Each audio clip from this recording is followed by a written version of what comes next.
అందరికీ నమస్కారం. నా పేరు కె పరమేశ్వరి. రాజన్న సిరిసిల్ల జిల్లా మర్రిపల్లి కేజీబీవీలో తెలుగు సిఆర్టీగా విధులు నిర్వహిస్తున్నాను. పిల్లలు అందరూ 7వ తరగతి తెలుగు వాచకంలోని 2వ పేజీ తీయండి. ఇక్కడ చదవండి, ఆలోచించండి, చెప్పండిలో ఒక అపరిచిత పద్యం ఉంది చూడండి. దాని కింద కొన్ని ప్రశ్నలు కూడా ఉన్నాయి. ఆ ప్రశ్నలకి సమాధానాలు ఈ పద్యంలోనే ఉన్నాయి. కాబట్టి శ్రద్ధగా వినండి, ప్రశ్నలకి సమాధానాలు చెప్పండి. చూడండి పిల్లలు. ఆటలాడు వేలలయందు నాడవలయు, జదువుగొనదగు వేలల జదువవలయు, నట్లుగాకున్న నారోగ్యమంతరించు, దాన మేధస్సు బలహీనమౌను సుమ్ము. ఇక్కడ ఏమంటున్నారంటే చూడండి, ఆటలాడు వేలలయందు నాడవలయు అంటే ఆటలాడుకునే సమయంలో ఆడుకోవలయును. చదువుకొనదగు వేళల చదువవలయు అంటే ఏ సమయంలో చదువుకోవాలో ఆ సమయంలో చదువుకోవాలి. నట్లుగాకున్న ఆరోగ్యమంతరించు, ఆ విధంగా కాకుంటే ఆరోగ్యము పాడైపోతుంది అట. ఎట్లు అంటే ఆటలు ఆడుకునే సమయంలో ఆడుకోవలేను, ఇంకా చదువుకునే సమయంలో చదువుకోవలేను. అంటే ఏ సమయంలో ఏది చెయ్యాలో అదే చెయ్యాలి. ఆటలు ఆడుకునేటప్పుడు ఆటలు ఆడుకోవాలి, ఇంకా చదువుకునే సమయంలో చదువుకోవాలి. ఆ విధంగా కాకుండా చదువుకునే సమయంలో ఆడుకోవడం, ఆడుకునే సమయంలో చదువుకోవడం వల్ల ఏమైపోతుంది అట, ఆరోగ్యము అంతరించిపోతుంది అట. ఇంకా మేధస్సు బలహీనమౌను సుమ్ము అంటే మన యొక్క మేధస్సు అంటే తెలివి కూడా తగ్గిపోతుంది అట. ఎట్లా అంటే ఆడుకునే సమయంలో ఆడుకోకుంటే, చదువుకునే సమయంలో చదువుకోకుంటేనట ఆరోగ్యం పాడైపోతుంది అట, తెలివి అనేది తగ్గిపోతుంది. అందుకే అంటారు పెద్దలు, ఏది ఏ టైంలో చేయాలో అదే టైంలో చేయాలి. ఆటలు ఆడుకునే సమయంలో ఆడుకోవాలి, ఇంకా చదువుకునే సమయంలో చదువుకోవాలి. ఆ విధంగా చేయడం వల్ల ఆరోగ్యం బాగుంటుంది అట, ఇంకా మన యొక్క తెలివి కూడా బాగుంటుంది. అర్థమైంది కదా పిల్లలు? కింద ప్రశ్నలకి సమాధానాలు చెప్పండి. 1వ ప్రశ్న చూడండి. ఆటలు ఎందుకు ఆడుకోవాలి, ఎప్పుడు ఆడుకోవాలి? ఆటలు ఎందుకు ఆడుకోవాలి పిల్లలు?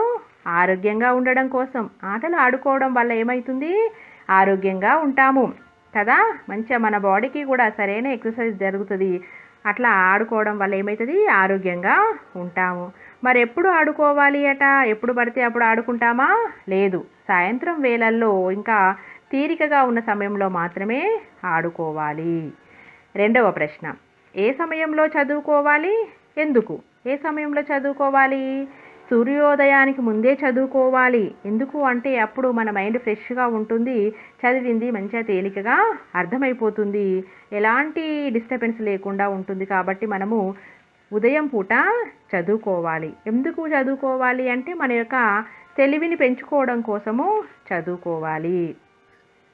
3వ ప్రశ్న. ఆటలు ఆడకుండా టీవీ చూస్తూ కూర్చుంటే ఏమవుతుంది? ఆటలు ఆడకుండా టీవీ చూస్తే ఒకే కాడ కూర్చొని చూస్తే ఏమవుతుందట, అనారోగ్యం పాలైపోతాం కదా. మనం అనారోగ్యం పాలు అవుతాం. ఒకే దగ్గర స్థిరంగా కూర్చుంటే ఏమైపోతుంది, కొవ్వు అనేది పెరుగుతుంది, ఇంకా రక్త ప్రసరణ అనేది సరిగా ఉండదు. ఆటలు ఆడుకోవడం మూలంగా ఏమవుతుంది అంటే శరీరానికి సరైన వ్యాయామం జరుగుతుంది. అప్పుడు మనము ఫ్రెష్గా రిలాక్స్గా ఉంటాం. కాబట్టి ఆటలు ఆడకుండా టీవీ చూస్తూ కూర్చోకూడదు, ఆటలు ఆడుకుంటూ ఉండాలి. టీవీ అనేది ఎప్పుడు చూడాలి అంటే ఏదో ఒక 5-10 నిమిషాలు చూడాలి, అంతేగాని గంటల కొద్దీ టీవీ చూస్తూ కూర్చుంటే అనారోగ్యం పాలు అయిపోతాం. 4వ ప్రశ్న. చదువు సరిగ్గా చదువుకోకుంటే ఏమవుతుంది? చదువు సరిగ్గా చదువుకోకుంటే ఏమవుతుంది పిల్లలు?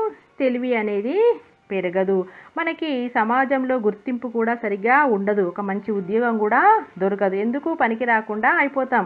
కాబట్టి చదువు అనేది ఖచ్చితంగా అవసరము. ప్రస్తుతం మన పాఠం ఏంటో మీకు అర్థమైందా పిల్లలు?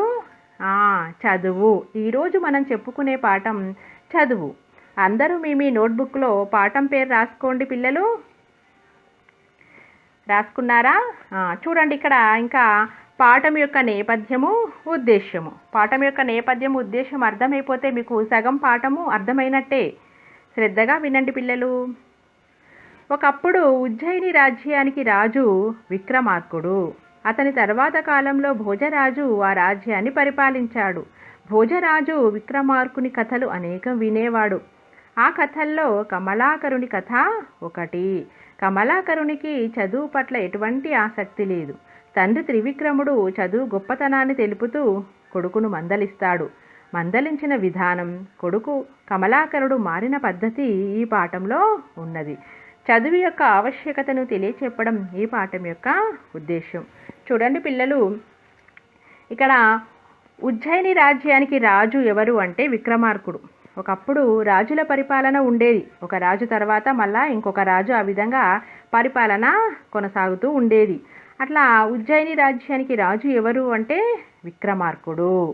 అతని తర్వాత కాలంలో భోజరాజు ఆ రాజ్యాన్ని పరిపాలించాడు. విక్రమార్కుని తర్వాత ఉజ్జయిని రాజ్యానికి రాజు ఎవరయ్యారు అంటే భోజరాజు ఉజ్జయిని రాజ్యాన్ని పరిపాలించాడు. భోజరాజు విక్రమార్కుని కథలు అనేకం వినేవాడు. భోజరాజు విక్రమార్కుని కథలు అనేకం వినేవాడు.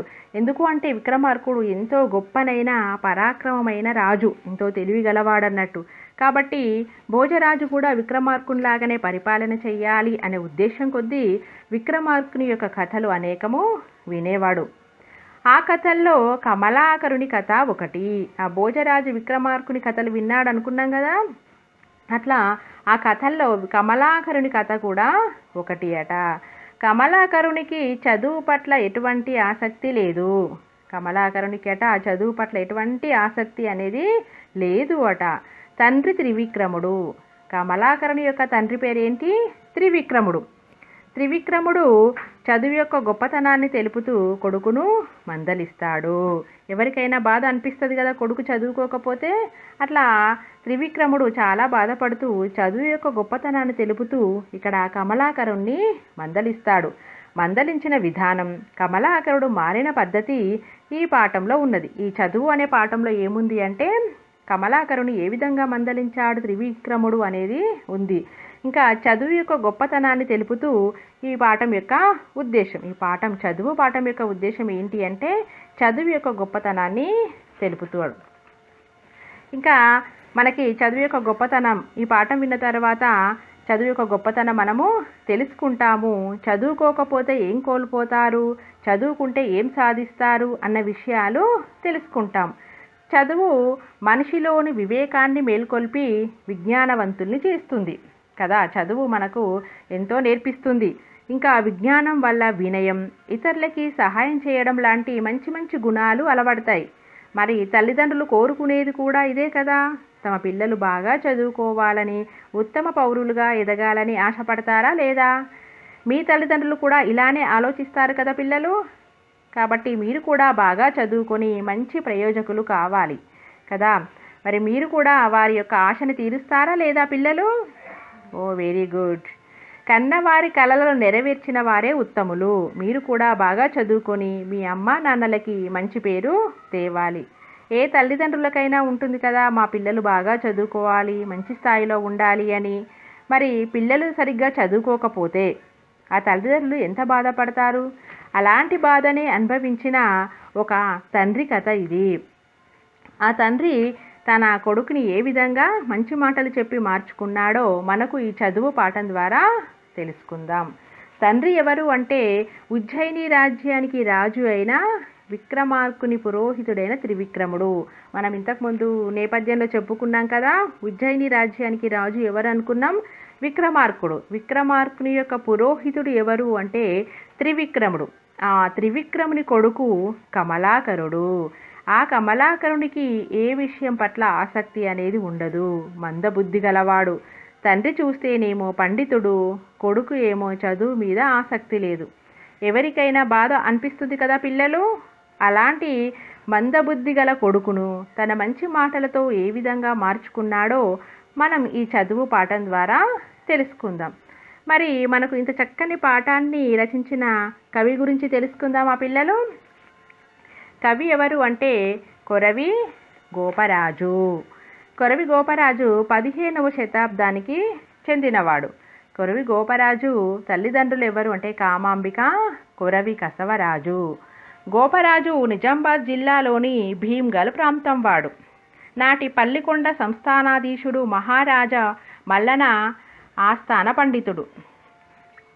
మహారాజు రాణా మల్లన ఆస్థాన పండితుడు. సాహిత్యంతో పాటు రాజనీతి, ఛందస్సు, యోగం, జ్యోతిష్యం మొదలైన శాస్త్రాలలో ప్రవీణుడు. అందరికీ సులభంగా అర్థమయ్యే విధంగా కథలు చెప్పడం ఈయన యొక్క ప్రత్యేకత. కొరవి గోపరాజు తల్లిదండ్రులు ఎవరు పిల్లలు? కామాంబిక, కొరవి కసవరాజు. కొరవి గోపరాజు శతాబ్దం ఏది? 15వ శతాబ్దం. తల్లిదండ్రులు కామాంబిక, కసవరాజు. జన్మస్థలం భీమ్గల్ జిల్లా, నిజామాబాద్ జిల్లా. రచన సింహాసన ద్వాత్రింశిక. ప్రస్తుతం మన పాఠమైన చదువు ఈ సింహాసన ద్వాత్రింశికలో నుండి తీసుకోబడింది. అర్థమైందా పిల్లలు? ఇప్పటివరకు మనకి నేపథ్యము, ఉద్దేశము, ఇంకా కవి పరిచయం అయింది. రేపు మనము పాఠంలోకి వెళ్దాం. ఇప్పుడు మీరు ఈరోజు ఇంటి పనిగా కవి పరిచయం నేర్చుకోండి పిల్లలు. రేపు కవి పరిచయం మీరు ప్రాక్టీస్ చేసుకొని ఎగ్జామ్ రాయాలి. సరేనా పిల్లలు? ఇంతటితో ఈ క్లాసు ముగిద్దాం. మళ్ళీ తిరిగి రేపు కలుసుకుందాం. అందరికీ ధన్యవాదాలు.